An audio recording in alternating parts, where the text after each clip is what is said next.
Ininspeksyon ng mga opisyal ng National Food Authority ang ilang palengke sa Quezon City.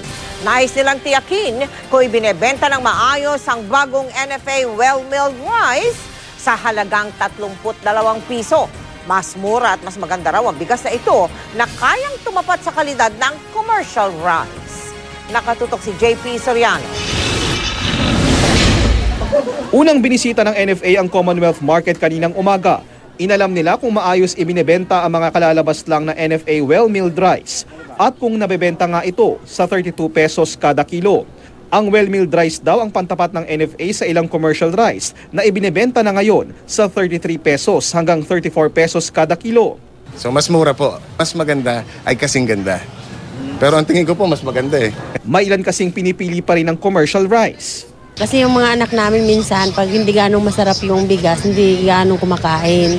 Kaya ang NFA halos sila na ang mag-alok ng bagong bigas sa ilang mamimili. Yan ho, yung 32 natin.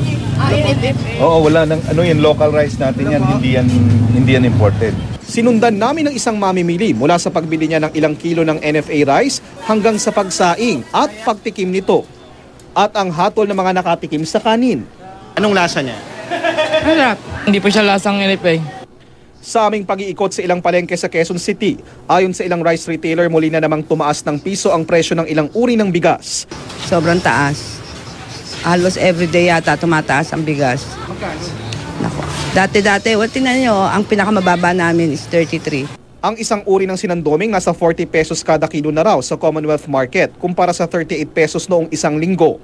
Piso hanggang 2 piso rin ang itinaas ng kada kilo ng Angelica at Dinorado. So technically, yung sa bahagya pong pagtaas, ang presyo po na 31, 32, na naging 33, 34 ng commercial, normal po yung movement niya pataas. Ang kaya po sinasabi natin na biglang tumaas ang presyo ng bigas kasi nag-disappear po yung middle price na dati pong ginigiling ng commercial as a regular meal. Nabawasan na rin daw kasi ang pagdating ng mga bigas na imported at iligal na ipinapasok sa bansa at ibinibenta sa mas murang halaga. Kaya wala daw dapat ipag-alala ang mga tao dahil walang rice shortage. Sapat daw ang supply ng bigas. Nasa 2.4 million metric tons din daw ang national buffer stock ng NFA.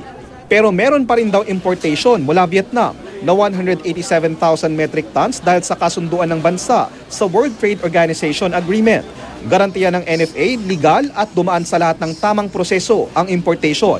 Matatanda ang inimbestigahan noon ng Senado ang alegasyon ng paggamit daw ng NFA licensed rice importers bilang damis ng ilang negosyante para pag-smuggle ng bigas. Sabi ng NFA, wala naman daw silang nakitang pakikipag-ugnayan ng NFA sa ilang negosyanteng ipinatawag ng Senado. Pero bahala na raw ang Senado kung may ibang resulta ang kanilang imbestigasyon.